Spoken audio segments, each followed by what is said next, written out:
Welcome into the Gramlich and McLean podcast, presented by Ingles, the official supermarket of Gramlich and McLean. We're also sponsored by Roback, and you can use our code GMPOD for 20% off. This is the first time, and Mac and I have a lot of Roback gear at this point. I think we're basically wearing the same shirt. Yeah. Now, mine is cropped a lot higher than Mac's, if you could see that. But that is pretty funny, Mac. We both logged on here and we're like, okay, Whoa, we are literally wearing the same thing. It's like the Spider-Man meme, you know? We're just both kind of pointing at each other. Yeah, yours is cropped a little bit higher. Mine's like 3 times the size. It's the same shirt, though. It's the same shirt. Maybe we switch it for an episode, you know? And I wear the crop top and you can wear the nightgown. Who knows? You know, Mac, that is something that I'm not sure the people want, but hey, they might, KG. Come on. Okay, well, what I know the people want is to hear about the Clemson spring game. So, Mac, let's just say my household was down for the count this weekend. I'm just going to put it that way. All right. So, Mac was there in Clemson, boots on the ground. He was at the spring game. He saw it all. So, basically, I'm just going to ask Mac, you know, the perspective of someone wanting to know what the heck happened, because it wasn't on TV, by the way. Yeah. It was just on the radio. Weird.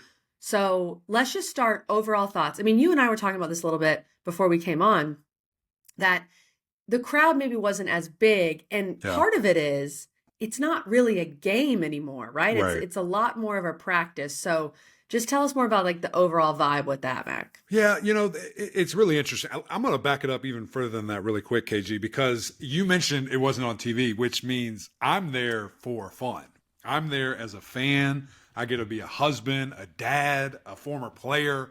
Like, it was awesome. There's been very few and far in between games where I get to do that. And actually, off the top of my head, there's none since I started working at ESPN. And so it was so much fun to be able to take, you know, Amelia Rose on that field and for her to see it. And she has been just hammering Tiger Rag recently. So when that happened for the first time, when the guys ran down the hill, she starts clapping and I'm going nuts. Stop. I mean, it was so cool. Got some great pictures and all that. And I know you know how fun that is. Just to see our kids do it, right? Because, you know, we put so much into that place. And, you know, hopefully then now the next generation, again, just to be able to be with Khaki in a super non-stressful, fun time was really, really good. So we had a great time and it was a lot of fun. But as you just brought up, I thought it was going to be packed. I thought that it was going to be really loaded just because it's not on TV. It was a great day. It was a little hot, which I understand that. But it wasn't. And it is what it is. And I think you're right, because it's not really a game. It was a glorified practice. There were a lot of guys hurt. And, you know, I think fans kind of know now, like, you're going to see very little. But what you saw, I thought was fun, and I liked it. And so, you know, I think a lot of people missed out, quite frankly, to get a really good glimpse and, you know, to really get excited about next year's team. So I don't know. I don't know how you fix it, if you want to fix it. They were selling beer. I thought that was going to get the place 80,000 kg, but it seemed like that was a cool thing.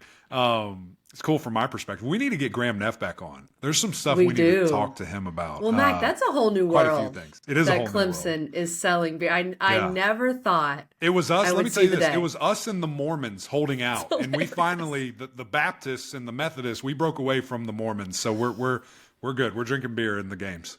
Well, that itself, okay, this kind of ties in together because Clemson selling beer and the fact that spring games are kind of dead just shows this new world order, right? Yeah, this new world of college athletics.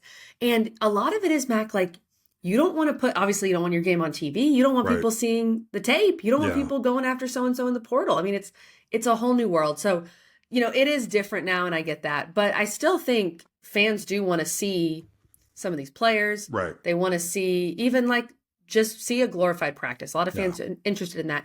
And I think you do have probably more excitement around spring games when there's like a true quarterback battle, which obviously you don't have right now. Like I remember back to some of the Kelly Bryant, Trevor Lawrence spring games. I mean, those things were packed. Now, of course, it was an actual game, kind of.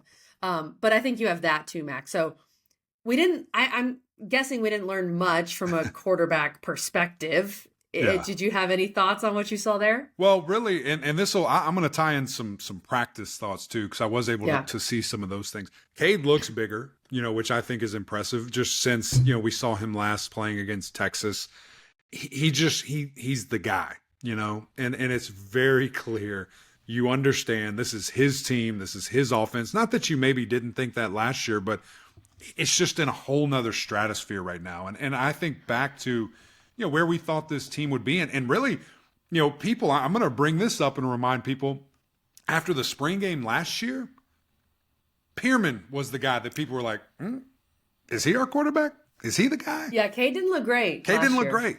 This game, he did. And he just executed at a high level. Seeing him, I mean, his release is so fast. He escapes the pocket. He keeps his eyes down. I mean, everything that we saw all last year, now a year older, more offense, better weapons because they're grown up. I think a better offensive line. And so you add in if the defense can improve marginally, look out. It's going to be very exciting to just see. And I think starting with him, they've got a really, really special chance, KG, because it seems like he's tying it all together and is going to really put on for this encore that will be his senior year.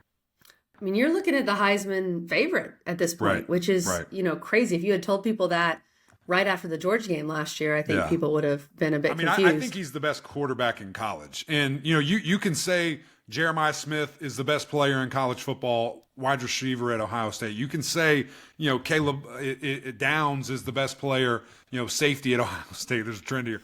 I think Cade's right up there. I mean, I think he's either fighting for the third spot, if that's kind of your 1 and 2, or he's fighting to take the spot from those guys, because we give quarterbacks a lot of that love. I don't think there's any question he's the best quarterback in the country.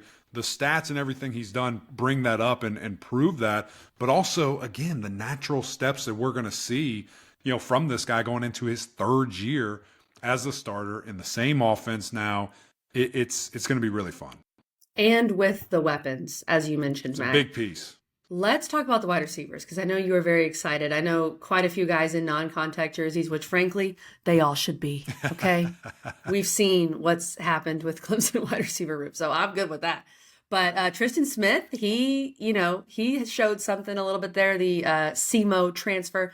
So overall, Mac, your thoughts on the wideouts? Yeah, let's start there. Let's start with the big transfer, the first ever notable, meaningful, real transfer for the Clemson Tigers, and that's Tristan Smith. And first of all, he's big. Like, that dude is all of 6'5", basketball player. I still think he can put on a little bit of weight before the season starts, go through a full summer with Joey Batson there and that strength staff, D-Love and those guys to get him right. I think that's going to be really impressive. But he's just like, the thing that kind of stinks is this might be his only year. Now, we'll see with the JUCO stuff and, what Pavia did at Vandy, and just all you got to do is sue somebody. You'll be good. Just go sue them. You'll get an extra year. So, Tristan, let's line up some legal action here and let's make it happen, because I think he could really turn into – he's just raw. He's just a raw basketball player. He's never gone against any type of competition as he did in this spring, and I have just seen and heard how progressively better. And what does he do? Put on an encore for 5 catches, 137 yards, and a touchdown. I mean, it was amazing, really to see him put that all together. He had a massive, I think it was 70-yard touchdown where, he's catching it over 2 guys, keeps his feet. It reminds me of a couple of plays T. Higgins had. Really, that first touchdown from Trevor Lawrence, Texas A&M, with T. Higgins, where he catches it, somehow keeps his feet, and he's running to the house. So I think he is going to be an unbelievable red zone goal line threat, complimentary piece, to the guys that are in front of him. You get tired, get out, let this guy get in and do his thing. So really excited for him and just what he's going to turn into, who he's going to be. But let's talk about the stars, because here is what is so crazy to me, KG. The Clemson that we were a part of, that from 2011 to 2015 and there a couple years after, wide receiver dog after dog, first rounders, really impactful players. And then there was this little bit of like the desert where I don't know if it was the guys not panning out. I don't know if it was the quarterback couldn't get him the ball, but injuries. It happened. There was like this 3.5-year span where it just wasn't what it was. And Clemson's more than back in that regard. I mean, when I look at TJ Moore, Bryant Wesco, and the alpha Antonio Williams, those guys are 3 number ones. And what I mean by, I don't mean 3 starters. Yeah, that's great. They're 3 number ones, meaning anywhere but Ohio State and maybe Alabama, all 3 of those guys are the dude walking in anywhere in the country. And they're all on the same team. And they're all going to be running out there first. And Bryant Wesco looks bigger. He's put on like 20 pounds since he walked on campus. Antonio Williams is just, it's the final form, right? It's like that's what you love to see from a guy staying in the same place, growing within the program, starting as a freshman All-American, finishing as probably a first-team All-American by the time he's going to leave here and this season's over. And then you've got TJ Moore, who physically ready. Like, he reminds me a lot last year of Sammy Watkins. When Sammy got on campus, he was just ready. It just was what it was physically. Now can he put it together mentally to know everything, know, every single position out there wide receiver wise, know what to do and just how dangerous he can get. So I have no worries about those 3. And quite frankly, I think they're going to have massive year. And then you have Tristan coming off the bench. You have Tyler Brown, who looks fantastic somehow coming off the bench. I hope we do see a lot of 4 receiver sets because he's good enough to be a starter. And Cole Turner as well. So it's a lot of juice at the receiver position. To say Tyler Brown coming off the bench is kind of a crazy statement there. And of course, he was Clemson's best receiver 2 years ago. He was. Not even close. He's got to stay healthy. It's just so interesting when you think about a couple of years ago, just all the doubts with Cade, all the doubts with some of these receivers. Myself included, by the way. No sure. Question. But it's just we're in such a different world now where we expect, okay, well, he's a 5-star freshman. He should be ready to go. And that's not always what happens. And a lot of times they're not ready to go. They transfer. Yeah. And then either we don't hear from them again or we hear from them in 4 years. And so you're seeing that just the consistent staying in one place, developing, as you mentioned, Mac, with Klubnik and with these receivers. And putting in the work too, right? Like Derek Carter peeled back the curtain immensely for us. I mean, you and I are not there. We're not in the building. We don't know. We hear what we hear and we see what we see when we're allowed to, but I don't know who's there at 6 a.m. I don't know who's leaving at 9 p.m. Barrett Carter does, and it's Cade Klubnik. That dude put in the work, and he took the next step. And so now it is, what's even another step look like? And I think that's where Clemson fans, and just in general, college football fans, can be very excited for this offense and what it's going to be. And, we'll see it week 1 with LSU. Right. It'll be right off the jump, which is kind of what Clemson's been doing the last couple of years, is starting with a big-time opponent, so there's no time for drop-off. You mentioned, we'll get to the lines of scrimmage because it's kind of hard to take a lot from the spring game. But I think a lot of people are wondering, what the heck is happening / going on / what is it going to be, the running back room? I mean, you lose Phil Maffa. That's a giant Phil Maffa-size hole right there in the running back room. What did you see from this room in the spring game, Mac? Yeah, well, for me, you should be excited, I think, because you have some really talented young guys. I also think it's going to be running back by committee. Yeah. And that's fine. That's okay. You don't have to have, some mainstay that just is the Phil Maffa. And quite frankly, Clemson hadn't been that for quite some time. Even with Travis Etienne, they're rolling other guys in and getting, other guys touches. Really just this past year with Phil Maffa, did we see Clemson be so centered around one running back? I mean, they really had not done that since I'd played. And even before that, you think of CJ, Spiller with Davis there and Thunder and Lightning and all the different things that they would do there. So for me, it's going to be a lot of different guys. I think we will see Gideon Davison very early. Mm-hmm. I mean, he made some catches. Woo, pretty. Wheels out of the backfield, some kind of angle routes, out routes. I mean, stuff that it took Travis Etienne 4 years to be able to catch the football like that. This guy can do it right now, and the vision was fantastic.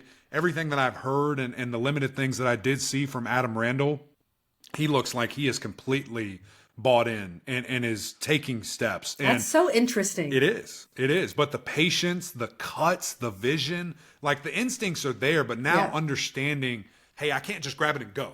Like, I have to wait for things to develop. When you're a receiver, you're catching the ball and going. As a running back, you have to feel it. And you kind of lean one way, bam, just to get the linebackers to shift over and you hit the other. So he's learning that. And I think, really making some nice strides. Easy E, big David E there looked fantastic. Again, was in there a lot, 24 there. And Keith Adams Jr. So you're looking at a bunch of guys that are going to get their opportunity on top of, the young man that got hurt. That was the number 2 running back last year, Big J there. So, excited to see who steps up, who's going to be eventually the one that runs out there first. Is it Adam Randall? Is it a true freshman? What's it going to look like? But the key is there's talent, and you're going to be able to run the football. Yeah, I think that is probably the main question with this offense. If you want to truly achieve your goals, win a national championship, someone's got to emerge, right? I know it's still going to be committee, but it feels like someone's got to emerge as, at least if we're talking Mac, at 600, 700-yard back, where not an 1,000-yard rusher. I don't see that happening. You also have Cade Klubnik's legs, but you don't, I feel like there's a lot of, every time Cade runs, you're like, right? Because he doesn't shy away from contact, and he probably needs to do a little more of that. So that'll be kind of a question that we're monitoring all throughout the off season with what's going on with the run game. I know you said the 700-yard back. I'd be fine with 3 guys or 4 guys at the 300 mark. I mean, it's okay. It is going to be an interesting thing. I do hear you, because you want to have the confidence of game on the line, 3rd and 1, who's getting the ball. And it's not just Cade. That's correct. The thing, because eventually people figure that out. Exactly. And who's going to be that? And is that something, hey, I've been around plenty of schools. I think of Louisville in the past. They're back to that now. But I think of App State. I think of, Coastal Carolina, games that I've called and been a part of, that they want 3, 4 backs involved. And then whoever kind of separates in that game, becomes kind of the go-to guy. That's fine. Florida State did that for a handful of years as well. So I agree with you, but I would not be shocked at all if it's more of the latter. And even to double down, how many times is Clemson running it a game? I mean, are they throwing it 40-something times with the talented quarterback, the talented receivers? I'm very interested just to see what does Clemson end up looking like in 25 offensively. Yeah, I'm not sure they know yet, so That's right. We will see. They got options, though. They got options. Yeah, they got options. Well, okay, we're going to talk some lines of scrimmage. We have Will Heldt coming up with us. Very excited to talk with him. You talked about Tristan Smith being the first transfer. This guy was kind of the first splash in the transfer portal from Purdue. So we're going to talk to him. Lines of scrimmage-wise, Mac, spring game, it's hard, right? And you played in it. You understand. What did you see? Like anything big that stood out for you? Yeah, well, this is why it's normally difficult, because when you split up the teams, you've got like your right guard, your center, and your left tackle starters on one team, the others, and it's just this usually a hodgepodge of talent that doesn't normally play together. It's not the full true first line. And so it's just a little off center, things of that nature. But in this year in particular, I believe Clemson had 11 guys available to play offensive line, which, as you know, is 2 true lines and then 1 extra. And they were running 3 different racks of teams where you had your first team, second team, third team. Do the quick math there. That's a lot of people having to step up and play other positions or give more reps and things of that nature. So it really was hard to evaluate. Seeing in practice, number one, how big Clemson looks and how good they look. I mean, you've got, Big Jacobs out there, the true freshman, who is just a beast of a man. I mean, he's like 6'7", 6'8", huge. That's going to be fun to watch. I don't know if he's quite the Mitch Hyatt, ready right now, but he will be. And it's going to be really fun to see. But I think that unit's going to be better. Maybe you didn't see that on Saturday, but I think this offensive line is going to be better this year. And then same thing defensively. I don't even remember seeing 3 or 11. Yeah. I don't know if they took a snap. Cool. Yeah, that's fine. I'm cool with it. But again, seeing them throughout the weeks, Peter just getting back inside. I mean, y'all, I was very vocal about that last season. Right. I didn't like it. I didn't think it was a good idea, and it relatively worked out. Not really. Him being back at 3 technique's a big deal, and this is a really big year for him. I think he and TJ Parker are going to go in the first round this next coming draft, which is going to be really fun to watch. Then you supercharge it with a guy like Will Heldt at the other defensive end, and you've got some issues. You've got some problems that Clemson, opponents are going to be dealing with. And that's why you go to the portal, right? Yeah, I mean, that's why teams go to the portal, so that you can put your best players back in the positions that they should play. Yeah. Mac, I saw, again, I'm just following on Twitter because no one could see it unless you were there. And I saw multiple reports saying the tackling was better. Yeah. Now, is this just we believe it is because Right. there's a new defensive coordinator? Like, what did you see there defensively? Yeah, you know what? Yeah, that's a good question. If we That's didn't probably know, part of it. if it all just happened and we didn't know it happened, well, we'd be like, dang, this looks really I good. don't know. I don't know. I do think there's been a really big point of emphasis. I can tell you, again, the practice habits, the intensity, the attention to detail, just demanding it, right? Like, if you do it wrong, we're doing it again. Like, that's just the way it's going to be. And we're not seeping through the cracks. We're not letting things go. No, line up and hit this guy the way you're supposed to. I think that attention to detail has been fantastic. I mean, I don't know if there's a person that I haven't spoken to in the program, from the AD to, the people that let you in the front door, about Tom Allen, and it's been raving reviews. And I've saw him a couple of times. I will give him a shout out for this. I always work out early, right? When I go to Clemson, and when I go anywhere, just because if you don't do it, you're not going to do it later. And he was in there every single morning, working out, busting it, 6, 7 a.m. So that was cool to see. And we got to talk a little bit. I didn't want to interrupt what he was doing, but I think there's a really noticeable difference there from the passion, from the fire, from just the way he communicates. It sounds like it is very similar and maybe better different in some regards than Coach Venables. So does that translate to the field? Does that translate to number one defenses and a lot of sacks? We'll see. But I know the excitement is more than there by players, coaches, and the local community. Better, huh? Yeah, Better we'll than see. Venables? We'll see what that means. So when someone, and I'm not going to out them, and I'm not going to say what specifically they said, but I want to know how that translates. Yeah, what does that mean? Maybe I'll tell you off air, but what does that mean? What does better mean, and what does that equate to? Then perhaps the second greatest, well, Danny Ford, but whatever. Who knows? Yeah. Okay, Mac, I'm going to ask you this respectfully. And if you have no comment, that's fine, because I know you don't really care about special teams, and I understand. Some of the comments I saw about the punting is what? Like, it's just, it is what it is? I mean, it's been like the same thing since 2014. That's what I'm saying. So it's not even worth talking about? I don't know why it's an issue. I don't know why the inconsistencies exist. Because it's a big deal. It's a weapon. You hope people just do their thing. It's a huge weapon. Put in the work, earn the spot, But yeah, it's fascinating. It's fascinating. All right. Can I tell you about some young guys that popped for me that I really, really like? So I told you about, Gideon, the running back. He looked fantastic. Darian Mayo, defensive end, huge. Really, really impressive guy. He needs to be, right? Like, defensive end, guys have to step up. I love what I saw from him. I think that he can play, this year and be a guy that makes some things happen. Amir Adams, y'all. I don't think this isn't shocking to anybody. I don't know if he'll start. He's going to play a ton. Like, he's ready. Physically ready. Motor ready. Can he learn enough?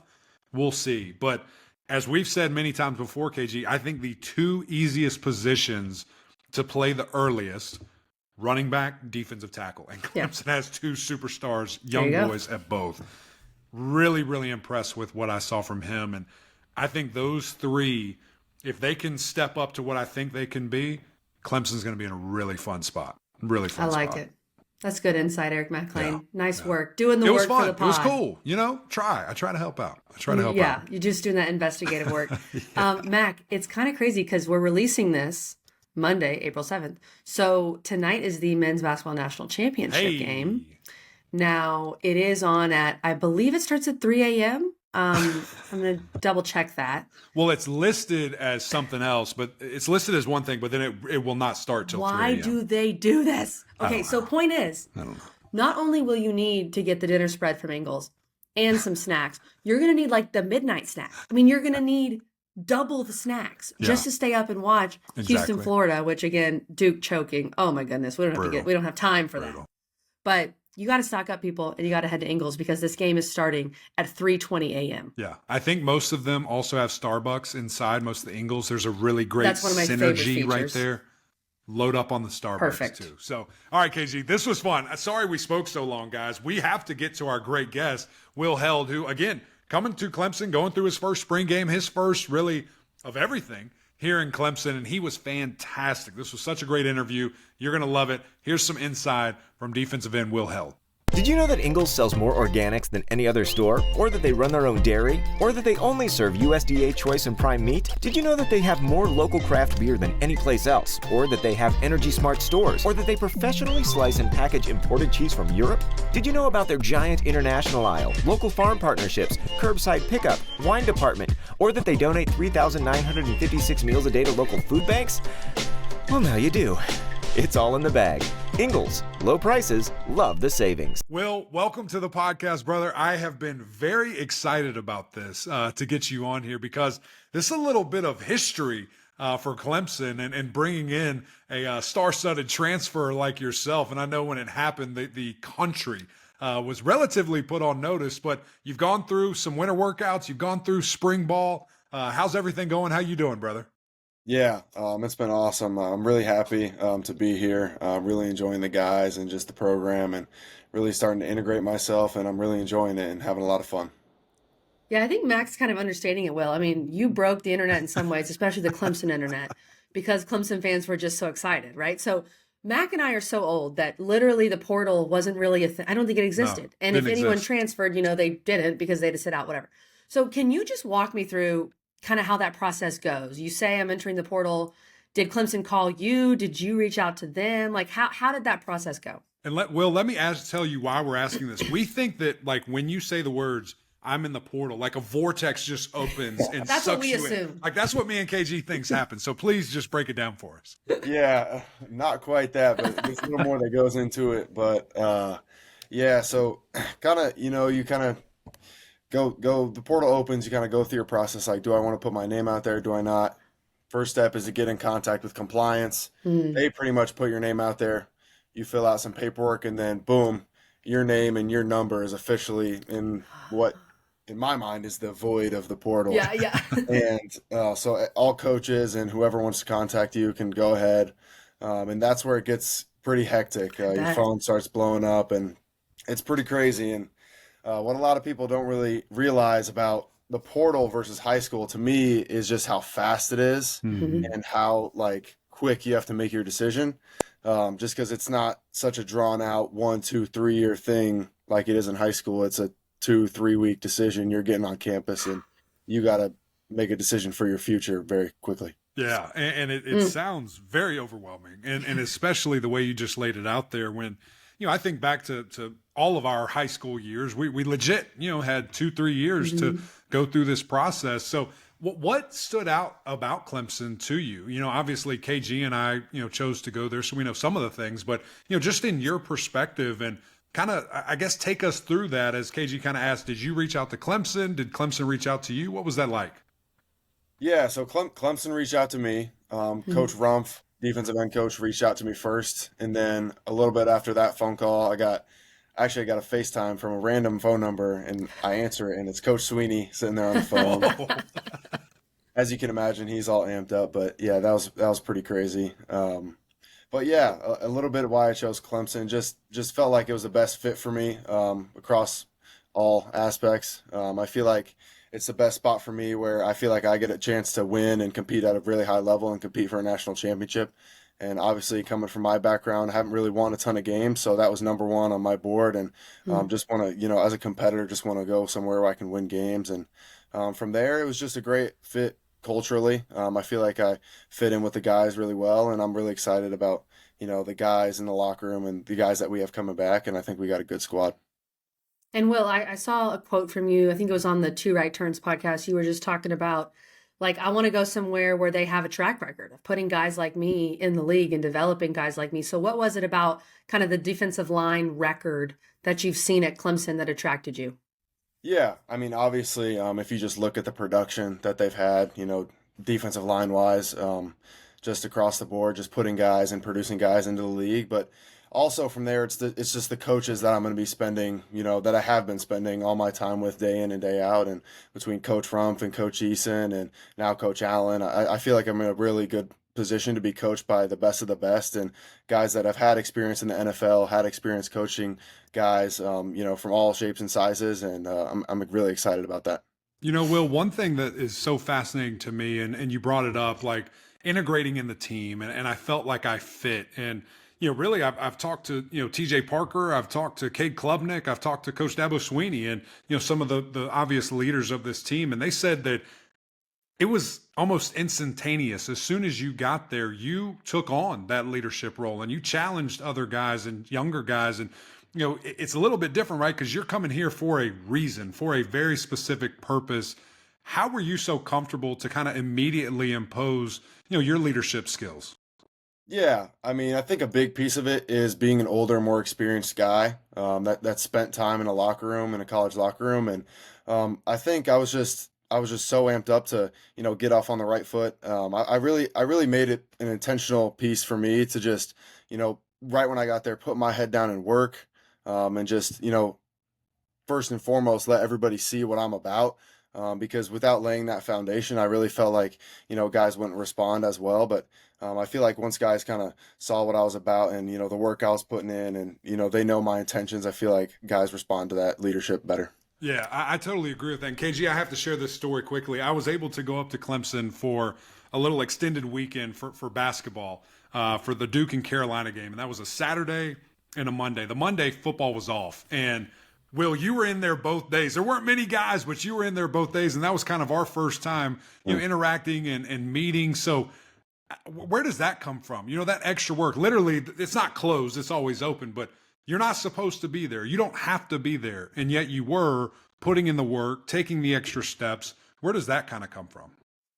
Yeah, I mean, I think that's just always who I've been. I think for me, it's just always been if I'm going to do something, I'm going to put 100% into it. And that's just the way I've been raised and, the way I'm wired. So when I feel like I have an opportunity to get better, I take it. And yeah, just always excited and amped up about getting better and just, love spending time in the weight room with D-Love. And, it's good to see you in there. I see you throwing around a little bit of weight too. I'm trying to catch up, man. I'm trying to get back. I'm trying to get back. Look at Will. The flattery will get you very far here on this podcast. We love that. We love that. So speaking of you talked about being around these coaches all the time. I'm sure you were somewhat familiar with Tom Allen because you're from Indiana. You were at Purdue. He was at Indiana, all that.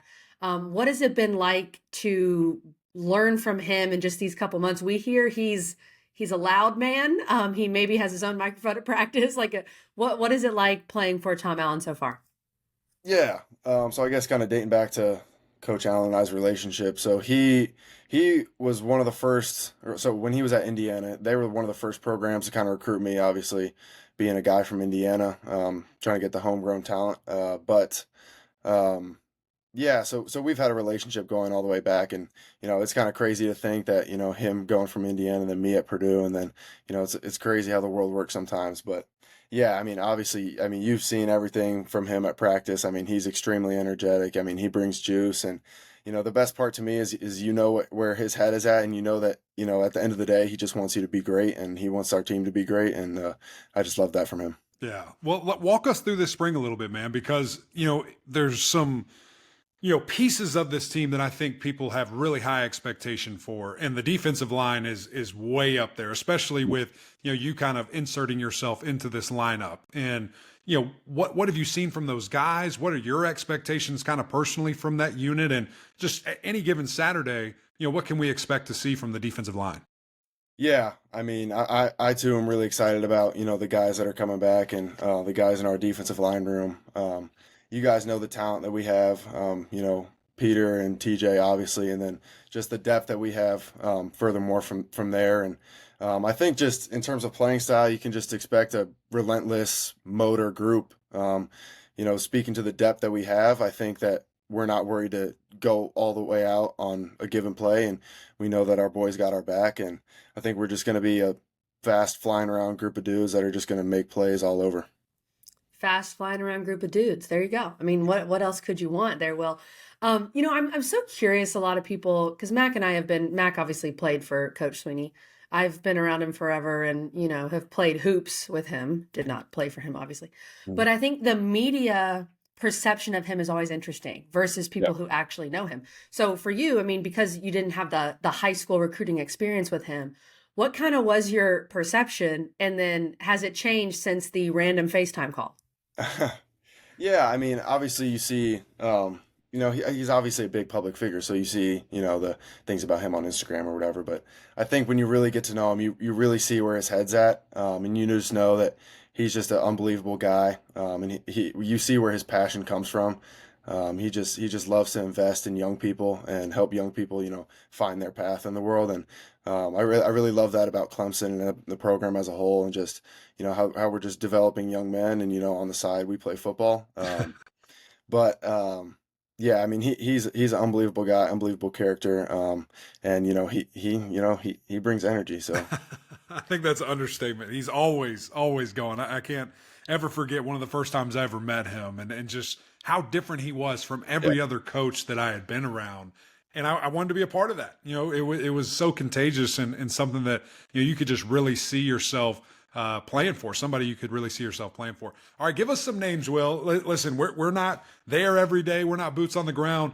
Who are some guys that really impressed you, this spring on the defensive side of the ball, whether some young guys or even some old guys that maybe stepped up? Yeah. I mean, obviously the big names guys coming back from last year, like Peter, TJ, Khalil, Wade, Sammy. Those guys are unbelievable players. AV. So really excited about the talent that we have coming back. And then in terms of young guys, and also I got to shout out another transfer coming in, Jeremiah, and me. It's been fun to, go together, transferring in and playing a little bit together. And then a younger guy, Amari Adams, has been doing really good as a defensive tackle. But yeah, I'm really excited about, the group that we have, and it's going to be a lot of fun this year. Well, there's a kind of a crazy connection, as I believe it was your uncle who grew up with Brad Brownell. I mean, Yes. you can't make this stuff up. So tell me more about that. And then I have to know, at 6'6", did you or do you hoop? Because I feel like you probably do. Nah, I don't hoop. I do not. Really? And you're from Indiana. Can I you know. dribble? Can you dribble and shoot it or anything? I like to think of myself more as a Dennis Rodman. I could see it. Hey, you got to have some of those boards. guys. You You need got to it. have those guys. Yeah, I'm playing you know? defense. Okay, that's Yeah. good to know. Yeah, but Coach Brownell did grow up with my uncle. He's a few years older than my dad, so just was kind of like a role model in the area of Southern Indiana in terms of athletes growing up. But yeah, it was a small world moment coming here and meeting him, and it was all crazy little moment there. Was that one of the things where like you knew that coming in, or did you connect the dots after you were here? I honestly had no idea. Really? Wow. No, I didn't. I think my dad might have mentioned something about it, but we, yeah, so like the first night we got here, we drove like straight from the airport to Coach Sweeney's house, and then like 30 minutes later, Brad Brownell pulls up, and my dad's like, "Oh yeah, like we go way back." I was like, "What?" Wow. Yeah, That's amazing. Well, hey, whatever it takes, whatever it takes to get Will to come, we did it. We made it happen. I want to ask about your faith, man, because I see the necklace and I've seen it, on your Instagram and things of that nature. Just how does that play a part, in who you are as a man, but also as a football player? Yeah, I mean, obviously, Jesus Christ is my Lord and Savior, and I do everything every day for Him and to glorify Him and His name, and just try to do everything in His purpose. And I think that is a big reason of why I'm here. I think I was called to be here, and I think I'm around a culture and a community where that can thrive, and I'm really excited to continue to make an impact there. And yeah, It's really cool. As we're two people of faith, so we just love to hear that, and love to give people that platform to kind of speak about theirs. And then I just want to I think the Clemson fans probably want to get to know you better.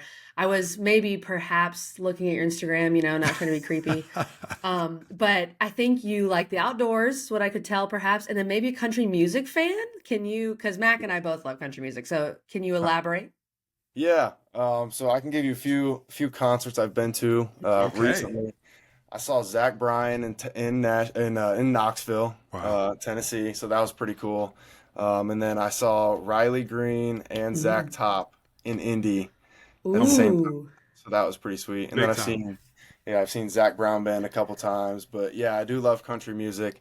But I think Chris Stapleton's coming to Greenville here this summer. Ooh. I might have to tap in with that one, but yeah, big country music fan. Mac, There we he's go. already got the schedule. He's already Yeah. ready. Yeah. He's good to go. He's good to go. How about the baby? You going to be going to the baby that's coming to Clemson allegedly? Yeah, I don't know about that one. Maybe, you know, maybe some of the guys invite you, you know, a little team chemistry, a little team. maybe not my speed, but probably a fun time. There we go. There we go. Well, Will, this was awesome.